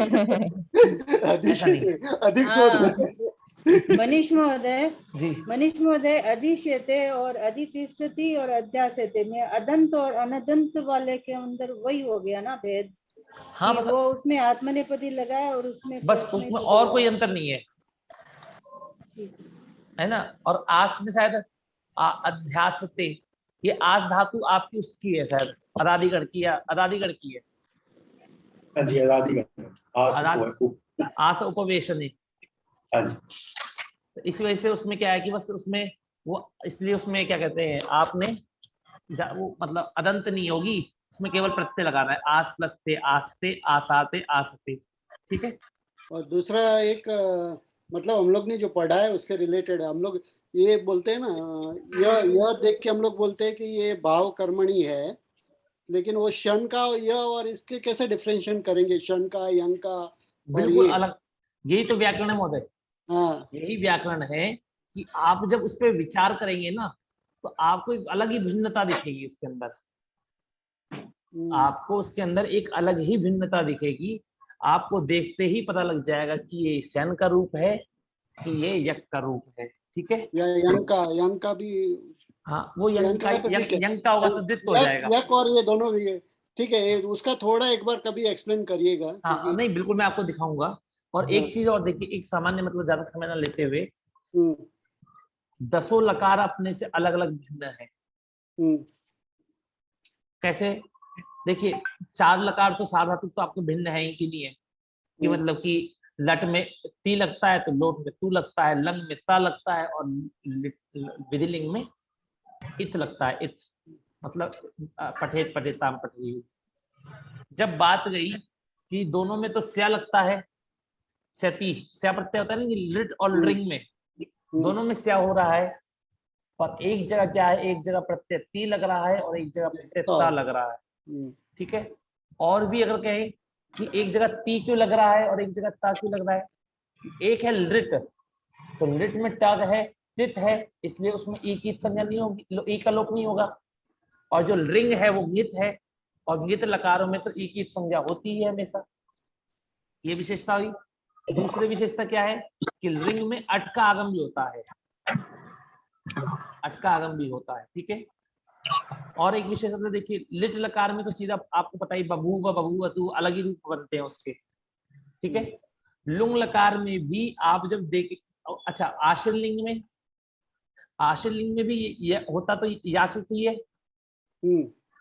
पर उसके भी रूप क्या होते हैं, उसके भी रूप अलग बनते हैं।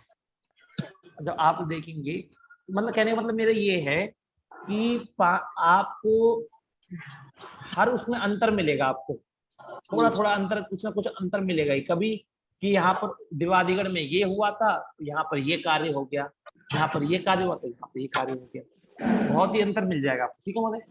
ठीक है, ठीक है। इसको कभी एक हाँ। ऐसे जो इसके लिए एक आप एक दिन रखेंगे, तो आप एक्सप्लेन कर दीजिए। अच्छा महोदय, एक चीज थी, हाँ, मेरा ये चाह रहा था कि जैसे मतलब कि हमारी क्लास तो होती है, वो तो है, एक दिन किसी दिन मैं ना, आप लोग लाइव आ सकते हैं क्या? आप लोग YouTube पे लाइव आ सकते हैं क्या? कर सकते हैं ना। हाँ, मैं लाइव में आपको क्या, जो आपने पढ़ा लिखा है, जैसे मतलब आपने प्रत्यय पढ़े हैं, प्रत्यादेश की लाह की तिप तस्जी को कौन करता है, तित आत्म पदार्थ तेरे तीत संज्ञा करता है, पर मैं इसको पूरे व्याख्या के साथ में अष्टाध्यायी के क्रम से समझाना चाहता हूँ।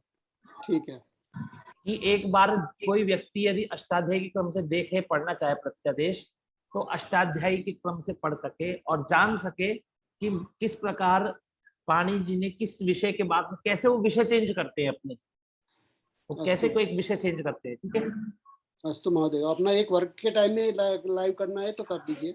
जी देखेंगे महोदय, वो वर्क के टाइम में या फिर किस समय होगा। ठीक है, ठीक है, ठीक। उसमें क्या है कि आपको पढ़ा लिखा होगा, और यदि कोई प्रश्न होगा तो बाद में पूछ लेंगे। ठीक है, ठीक है, ठीक है। लाइव आने का मतलब जूम पे ही होगा ना? नहीं, यूट्यूब पे, या फिर जूम से ही कर लेंगे, ऐसा करेंगे, जूम से ही कर लेंगे। जूम से आप यूट्यूब पे लाइव कर सकते हैं। हाँ, जूम से भी कर आपको नहीं, लाइव करने का क्या है प्रयोजन? लाइव करने का कुछ वैसा प्रयोजन नहीं है, बस कि मतलब थोड़ा टाइम बढ़ जाएगा मेरा, नहीं यूट्यूब का। नहीं, टाइम का कोई है, टाइम का तो यहाँ लिमिटेशन नहीं है ना? कोई नहीं, नहीं, यहाँ पर कोई लिमिटेशन नहीं है। हाँ, तो हम लोग यही वर्क में करेंगे, उसको आप रिकॉर्ड करके फिर आपको यूट्यूब में डाल सकते हो। जी ठीक है, तो किसी दिन, अब देखिए, अब एक बात और, आप लोग के 6 अभ्यास हो गए, आप लोग अभ्यास करते चलिए, इसको अच्छी तरह से मजबूत करते चलिए। ठीक है, अगली कक्षा जो होगी आप लोगों को सूचित कर देता हूँ। ठीक है, एक सेकंड, रिकॉर्डिंग मत करेगा। अगली कक्षा जो होगी